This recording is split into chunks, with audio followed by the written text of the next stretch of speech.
Hello friends, welcome back to my YouTube channel live study dash break the hurdle. तो जैसा कि आप सभी को पता है केवीएस स्टेनोग्राफर की जो लास्ट डेट है वो थोड़ी सी एक्सटेंड कर दी गई है। तो आप सभी ने होपफुली सभी ने फॉर्म भर लिया होगा, और जिसने फॉर्म नहीं भरा है और वो स्टेनोग्राफर की प्रिपरेशन करा है तो प्लीज़ वो लोग फॉर्म ज़रूर भरें, क्योंकि आपको एक बहुत अच्छी अपॉर्चुनिटी है केवीएस में वर्क करने की। केवीएस भी काफ़ी अच्छा डिपार्टमेंट माना जाता है।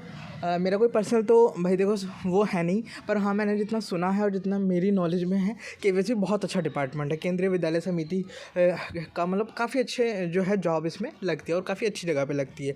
ठीक है, सो हम बात करते हैं स्टेनोग्राफर के स्ट्रेटजी की रिगार्डिंग कि क्या क्या सिलेबस और किस किस तरीके से आपको कौन कौन सी बुक फॉलो करके आप इस एग्ज़ाम को काफ़ी ईजिली क्रैक कर सकते हैं। ठीक है, तो हम बात करते हैं। और जो लोग भाई पहली बार आए हैं चैनल पे विजिट कर रहे हैं, प्लीज़ मेक श्योर करें कि चैनल को सब्सक्राइब करें और इस वीडियो को ज़्यादा से ज़्यादा शेयर करें।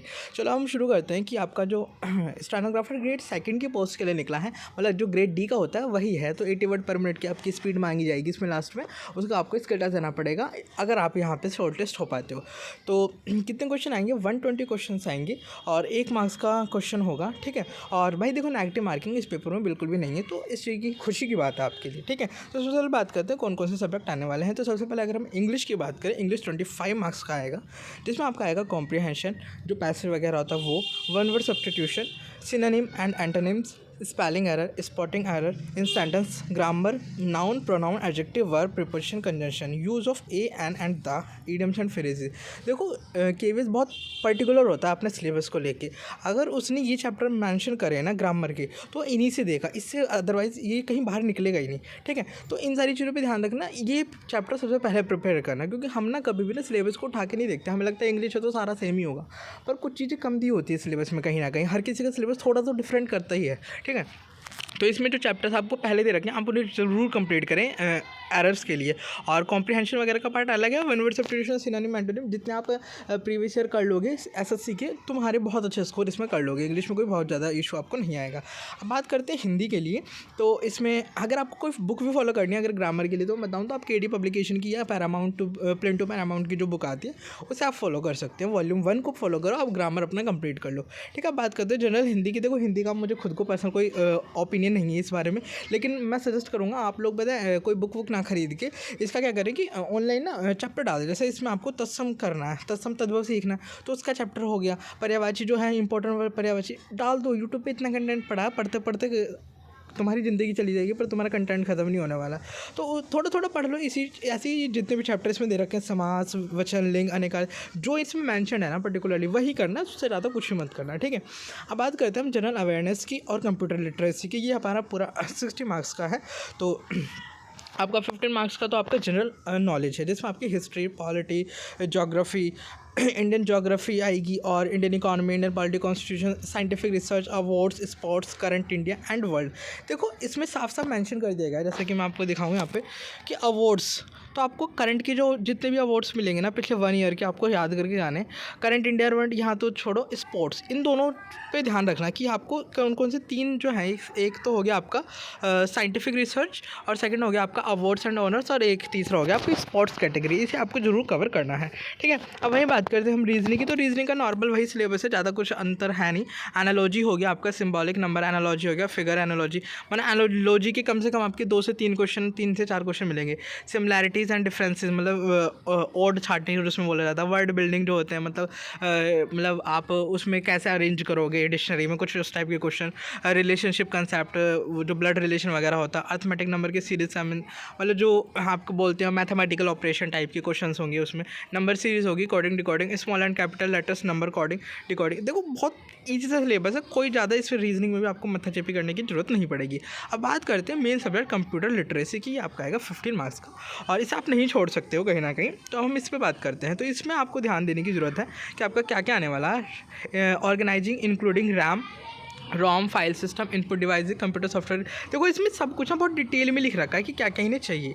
अगर तुम ये सब जो इतना इन्होंने मेंशन किया ना, ये सब पढ़ लोगे ना तमीज़ से, तो तुम्हारा बड़े आराम से निकल जाएगा। मैं कह रहा हूँ इस चीज़ को, क्योंकि जो ऑथोरिटी इतना क्लियर रहती है ना अपने सिलेबस को लेकर, तो उसी में से पूछते हैं, ज़्यादा वो वेरिएशन नहीं करते हैं। और फिर आपका लास्ट में बता क्वांट्स। देखो क्वांट में आपको गिनती के चैप्टर्स हैं, इन्हें निपटा लेना। सबसे पहले टाइम एंड डिस्टेंस कर लेना, percentage, profit loss, ratio proportion, simple and compounded, average, time and work और नंबर सिस्टम। बस इतने चैप्टर्स कंप्लीट करके आपका मैथ्स का जो है वो भी कंप्लीट हो जाएगा। अब मैं बात करूँ मैथ्स के लिए आप कौन सी बुक फॉलो कर सकते हो, तो मैथ्स के लिए आपको किरण पब्लिकेशन की जो एक बुक आती है उसे फॉलो कर सकते हो। देखो पर अभी आपको होगी ये काफ़ी मोटी है, कैसे होगी, देखो करने वाले करते हैं।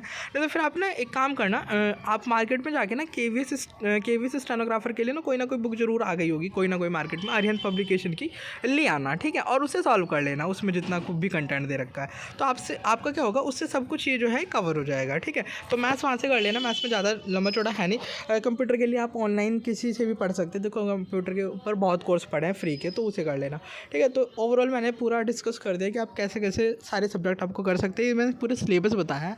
अब आपको पढ़ना किस किस तरीके से, देखो सबसे ज़्यादा आपको मार्क जो है वो इंग्लिश और हिंदी के हो गए 50 मार्क का, तो यही हो गया।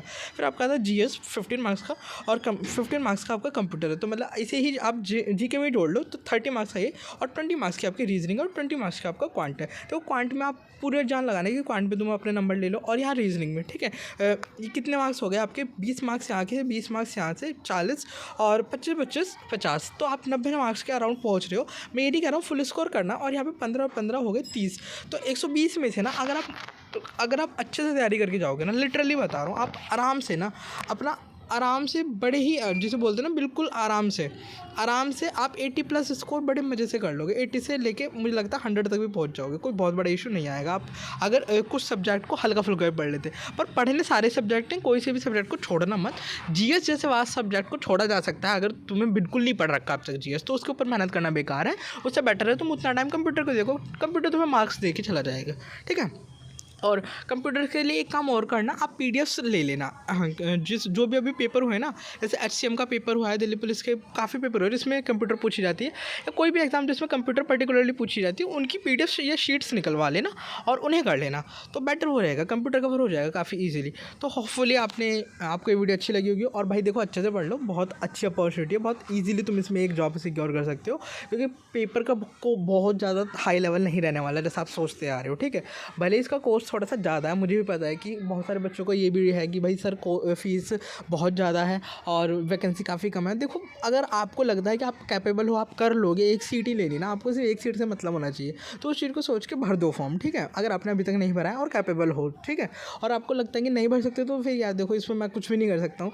सो कैसी लगी आपको वीडियो मुझे कमेंट सेक्शन में बताना, और आपको कौन सी टॉपिक पर वीडियो चाहिए वो मुझे कमेंट सेक्शन में जरूर बताना। और नेक्स्ट जो आपको वीडियो आएगा वो डीआरडीओ स्टेनोग्राफर के रिगार्डिंग आएगा, सो वेट फॉर दैट वीडियो, ठीक है। So thank you for joining the session. अगर आप इस चैनल पर नए हैं तो प्लीज़ मेक श्योर करें कि चैनल को सब्सक्राइब करें। Thank you.